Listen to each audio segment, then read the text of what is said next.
Esta es la tercera conferencia.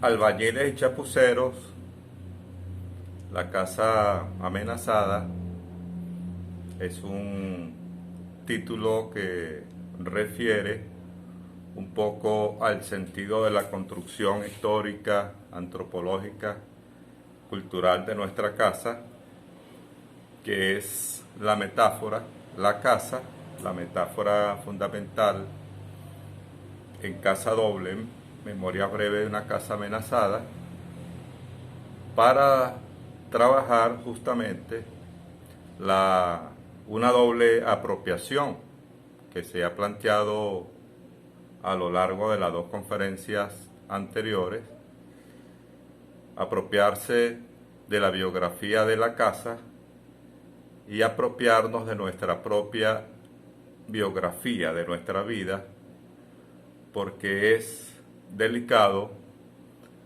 hablar de la casa y hablar de nuestra vida, puesto que somos participantes, constructores e interpretadores de esa larga memoria llamada Venezuela, que recordábamos había nacido como una franquicia por allá en 1528, cuando Carlos I dona la provincia de Venezuela a los huélsares. Es importante subrayar el sentido de esta doble apropiación, puesto que tiene que ver con nuestra intención de convertir la interpretación en un mecanismo de conciencia para la apropiación de la verdad de la historia y llevarnos esa verdad a categorías culturales que nos permitan obtener una dimensión mucho más profunda y mucho más amplia del contenido histórico de Venezuela. En la invitación que se hacía inicialmente para esta tercera conferencia, se publicaba una fotografía que refigura una homilía, una misa dada en un pueblo venezolano, particularmente en el estado Mérida. Pienso que este proceso se repitió hace años, porque se trata de una revisión de la disolución del Código Patria, en primer lugar, la disolución de la categoría de nación en esta casa amenazada, y en segundo lugar, la introducción de la paraideología como forma de fragmentación de los habitantes de la casa. Es singular entender que toda cultura parte de un contenido binario. Se necesitan dos para construirse culturalmente. Esta binariedad no se puede confundir en ningún momento con lo que hemos llamado la cultura bipolar. Entendida la cultura bipolar como el enfrentamiento entre dos lados que desde la misma cultura, utilizando los mismos mecanismos, instrumentos y procedimientos, fragmentan la casa. Recordaba con unos amigos el conflicto entre godos y lagartijos, por ejemplo, en el estado de Trujillo. También podemos recordar el conflicto entre adecos y copellanos, el conflicto entre izquierda y derecha, el conflicto entre liberales y conservadores. O sea, la historia venezolana, como la historia de cualquier otra nación, está plagada de este conflicto que siempre nos ha llevado a lo que he llamado la guerra civil entre venezolanos o la guerra civil prolongada. Pero es importante subrayar para el debate y para la creación de este tipo de espacios que creo debe consolidarse en función del discernimiento, del debate, de la conversación, para salir de este laberinto fragmentado.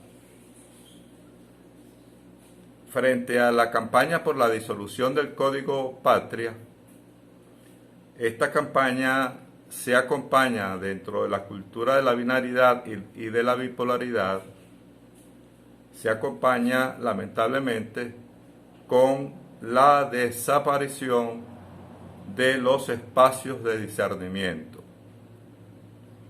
Entendiendo los espacios de discernimiento, aquellos espacios que utiliza el ser humano para discernir, para conversar, para acercarse y para ponerse de acuerdo. Necesariamente deben ser espacios francos. Recordábamos la palabra parresía, que es una vieja palabra ateniense, que en nuestro caso particular conocíamos a través de Mario Briceño Iragorri. Parresía es hablar con franqueza y libertad. Parresía necesita del juego parresiástico, necesita de otro que resista la verdad y te produzca una respuesta desde la verdad, no desde la retórica y mucho menos desde la manipulación. Entonces, estos conceptos de parresía, de hablar con franqueza y libertad, requiere de la posibilidad de la reunión. Por eso que en Casa Doble señalamos la intención de ir al patio de esta casa fragmentada, de ir al patio de esta casa, de salirse de esas habitaciones cuyas grietas ideológicas y paraideológicas han convertido a cada una de estas habitaciones en un grupo que se enfrenta a otro y no en un grupo que tiene la posibilidad de comunicarse con otro. Por eso que es paradójica esta fotografía de un cura de pueblo dando una homilía franqueado de la Mujer Maravilla y el Capitán América. Considero que no hay un símbolo más hispanoamericano que Jesucristo. No hay un signo más hispanoamericano que el cristianismo, que esa esencia traducida a través de esa gran paideia que significó la conquista y colonización de América. Pero también debemos de entender que en esta traducción de esa paideia existía un movimiento que con mucho más amplitud interpretaba, y este movimiento va a estar representado inicialmente por Bartolomé de las Casas, interpretaba la realidad cultural del Nuevo Mundo. La iglesia, los escritores, los sacerdotes de esa iglesia van a colaborar muchísimo con la traducción, con la interpretación y con el mantenimiento de muchos de los libros que desde estas tierras primitivas se escribían, muy a pesar de Diego de Landa, que decía que estos libros eran una invención del demonio, del mismísimo demonio, y por lo tanto había que quemar estos libros y la pólvora se convertía en cianuro. Matar a un indio significaba salvarle su alma. Este paroxismo, este altericidio, sin duda va a ser un poco confrontado por estas tendencias un poco, podríamos decir, la podríamos llamar como representaciones iniciales de una teología de la liberación. Entonces es sumamente contradictorio que desde una iglesia se postule al Capitán América y a la Mujer Maravilla como símbolos que franquean a la iglesia, que protegen a la iglesia.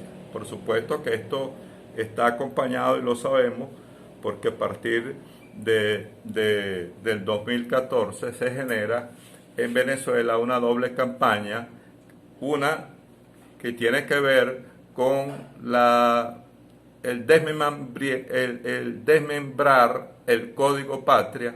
Recordemos aquella paradójica consigna de no tenemos papel toalé pero tenemos patria, consigna pensamiento entre comillas que llama a limpiarse con la patria. La desimbolización, el desmembramiento de este código está acompañado con otro tipo de campaña que forman parte de lo que he llamado la paraideología. Utilizar la ideología del otro para combatirlo, utilizar la ideología del otro para debilitarlo, utilizar la ideología del otro para convertirlo en una ideología o en un proyecto que debe ser expulsado de la faz de la tierra. Entonces vamos a encontrar a los Diego de Landa de la modernidad y también vamos a encontrar favorablemente a los Bartolomé de la Casa de la actualidad. Veía recientemente otra fotografía para meternos en el asunto de los albañiles y de los chapuceros, otra fotografía que combina la primera, dos dirigentes importantes, con comillas o no, en este país, Juan Guaidó y Nicolás Maduro, ambos con un Cristo en las manos, suplicando algo así como la protección divina, porque se ha insistido en esta explosiva combinación de religión con política, no entendiéndose. Por eso la necesidad de llevarnos las categorías políticas históricas, llevárnoslos de la política y de la historia, llevarnos estas categorías a categorías culturales donde podemos estudiar cómo funcionan los arquetipos. Y tiene que ver, en todo caso, con la formación de la colonia, que tiene que ver con la formación de la república y que tiene que ver con la constitución de élites dirigentes que, como señalamos en la primera conferencia, son los encargados de firmar lo que he llamado el libro de las contrataciones. Son los que dicen, son los que determinan el negocio de esa franquicia llamada Venezuela. Porque esta condición empresarial, que no ya es una metáfora, no es una imagen simple, sino que ha estado presente en todo el proceso histórico venezolano, ha contribuido a la formación de una clase política, es mi tesis, incapaz para la independencia. Es decir, ha contribuido a la formación de una clase, de una élite política gubernamental que entrega el país a destajo al mejor postor. ¿Quién es el mejor postor? En 1945, la Unión Soviética y los Estados Unidos acuerdan en Teherán y Yalta una nueva distribución del mundo,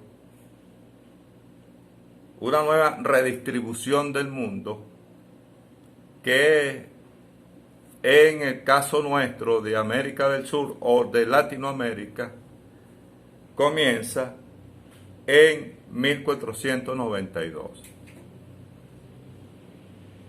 En 1492,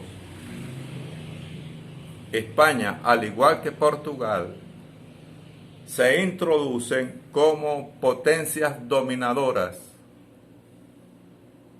y constructoras, configuradoras de, en primer lugar, lo que se llamó las Indias Occidentales, lo que se va a llamar a partir del tercer viaje de Cristóbal Colón al Nuevo Mundo, y lo que ahora tenemos como Venezuela y América del Sur.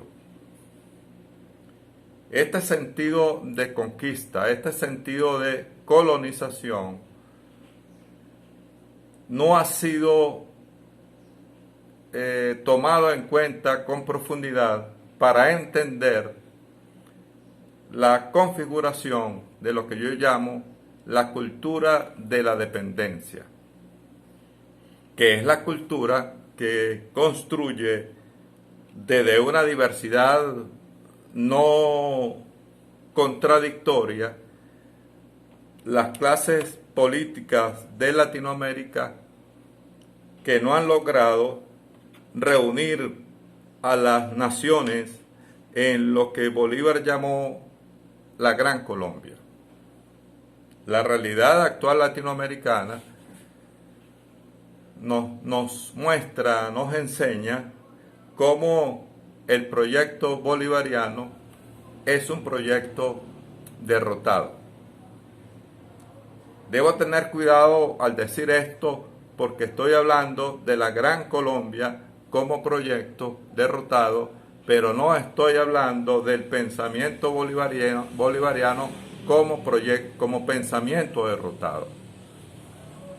Los proyectos históricos al parecer se autoaniquilan cuando no son capaces de renovar sus fuerzas y se van desgastando históricamente.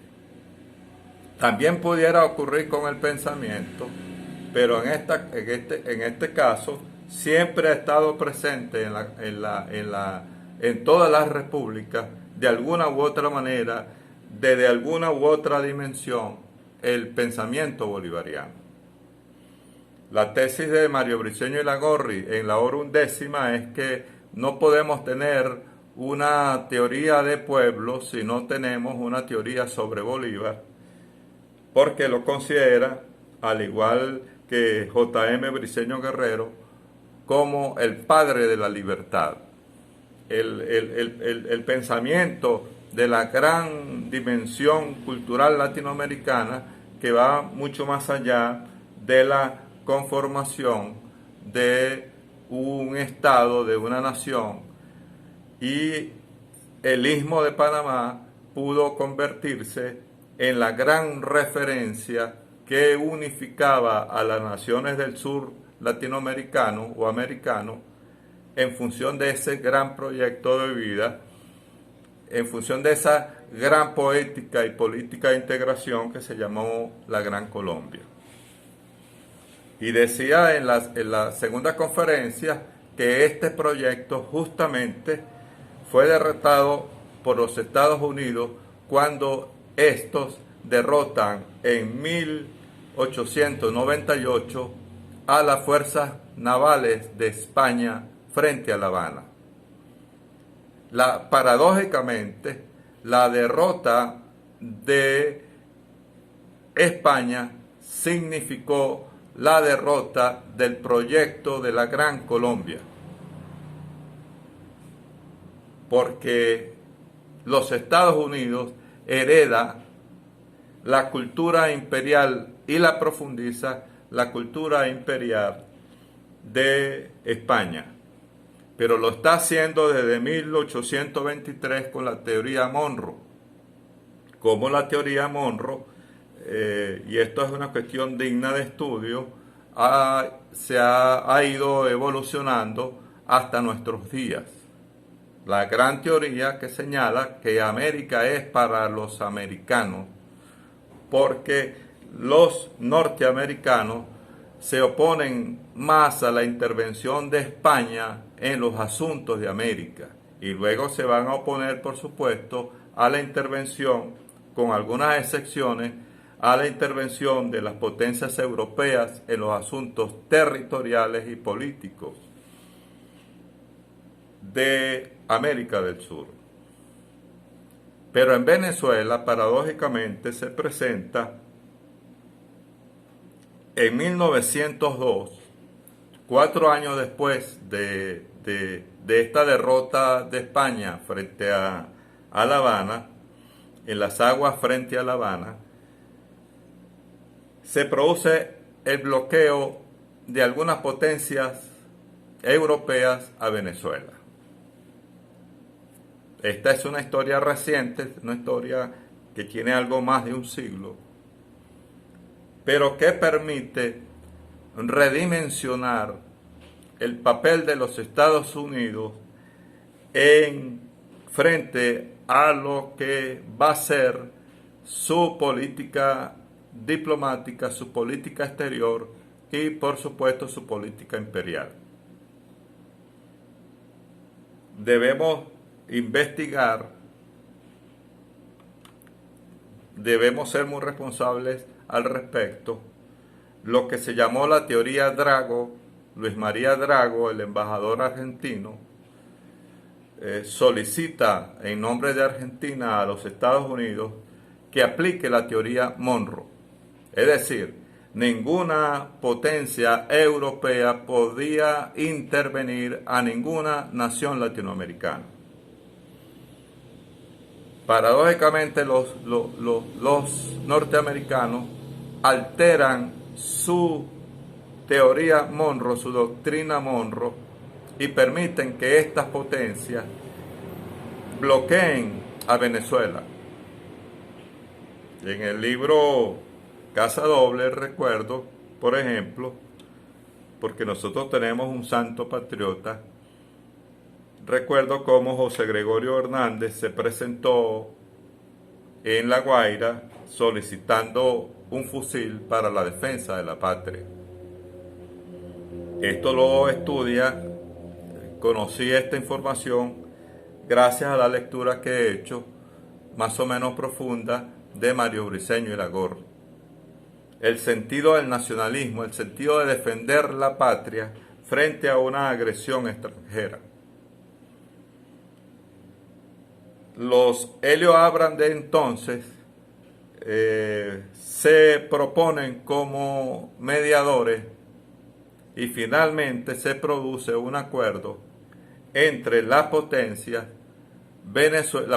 europeas, Venezuela y los Estados Unidos. Esto sin duda permite a los Estados Unidos su configuración desde la famosa oficina oval de la Casa Blanca, su configuración pragmática como imperio. No estamos inventando esto, es una configuración pragmática, una nación, una cultura, una clase política y de alguna manera un pueblo imperialista que se cree dueño de los demás pueblos. La configuración imperial de esa etnia que se cree superior a las otras, de esa casa grande que se cree superior a las otras casas grandes y se cree, por supuesto, dueño del planeta Tierra. De América para los americanos pasamos a un proceso del mundo para los el mundo para los americanos, y es justamente en 1945 cuando los Estados Unidos va a firmar un acuerdo con la Unión Soviética para una nueva redistribución del planeta, una redistribución no solamente de América Latina, sino del mundo entero. Allí comienza la cultura bipolar. dos grandes potencias, una en nombre de la izquierda, del socialismo, y otra en nombre de la derecha, del capitalismo, se disputan el mercado común del planeta. ¿Cómo analizar esto en los documentos históricos, en los documentos diplomáticos o en los documentos secretos que cada vez son revelados por grupos ágiles que consiguen develar este tipo de documentos? Este tipo de libro de las contrataciones que en nombre de la democracia o en nombre de la historia o en nombre de la libertad y del bienestar, una clase política diseminada en el planeta se considera con la facultad de decidir y determinar qué ha de hacer con el mundo, qué ha de hacer con el planeta, incluso qué ha de hacer con lo que está alrededor del planeta Tierra. Mucho más a partir de 1970, a partir de lo que yo llamo la semiótica satelital, de esa capacidad que tienen esta clase dirigente planetaria para difundir mensajes que pueden cubrir la faz de la Tierra. Recordábamos a Taylor cuando propone que se tiene que eliminar el tiempo inútil para la producción. Podemos estudiar entonces cómo el proceso de producción operante del sistema capitalista tiene que ver en estos momentos con el proceso de producción de mensajes que permitan la dominación del sistema capitalista. Allí es donde coloco, para estudiar el caso venezolano, me atrevo a colocar lo que llamo la estrategia invisible sobre esta casa convertida en franquicia, convertida en empresa, convertida en campo de guerra para la fragmentación de los venezolanos, en esta casa llamada Venezuela, en esta casa llamada Venezuela. Esta estrategia invisible tiene que ver con la lucha entre dos grandes grupos con mucho poder por el control de este espacio llamado Venezuela.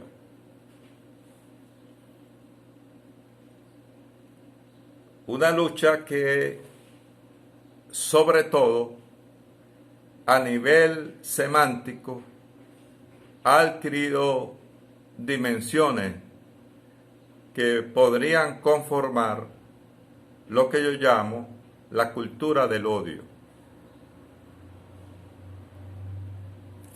La representación más moderna y actualizada de lo que llama la filosofía la hibris, la capacidad para producir distancia, acompañada con la capacidad tecnológica para la difusión rápida de mensajes, convirtiendo estos mensajes en conductas que operan en la cotidianidad. O sea, ¿cómo hacer para interpretar un país? Y sobre todo, ¿cómo hacer para reunir un país donde existen venezolanos que creen que otros venezolanos son sus enemigos? En base a esta doble condición fragmentaria que se elabora desde hace varios años, la aniquilación del Código Patria ya no es una lucha por la patria, sino una lucha por la fragmentación de la patria. Y en segundo lugar, una lucha por el control de esa empresa que se llama Venezuela. economía y fragmentación, semántica y comunicación. Son conceptos que en la realidad están adquiriendo dimensiones extraordinarias, que nos lleva a señalar en esta inmersión de la realidad histórica, uno cuando actúa y se mete en esa laguna llena de símbolos y signos, en ese mar de signos llamado cultura, puede emerger como un monstruo. Es decir, las cosas que uno dice, puesto que está dada deliberadamente, uno ha asumido la conciencia de interpretar, produciendo ciertas teorías que permitan interpretar qué está pasando realmente, fuera de esa capacidad de manipulación generada por esta élite con mucho poder, con muchos privilegios y sobre todo con mucho poder de, entre comillas, poder de comunicación. Es allí cuando propongo que de lo ideológico, la antigua confrontación, liberales, conservadores, adecos, copellanos, izquierdistas, derechistas, que era de alguna u otra manera una confrontación ideológica, pasamos a la confrontación paraideológica. O sea, cómo convertir al otro en aquel cuerpo que debemos aniquilar. Cómo convertir al otro en ese enemigo de una guerra cotidiana que nos permite en esa cotidianidad, en todas sus formas y sus expresiones, odiar al otro. Volverlo polvo porque el otro es una basura. Y desapareciendo los espacios de discernimiento, voy a decir una cosa muy delicada, que no se ha estudiado justamente por ese problema paraideológico. Porque cuando tú dices una cosa, te acusan de estar con el otro. O cuando dices una cosa, el otro te acusa de estar con lo mismo. La cultura bipolar tiene esta característica.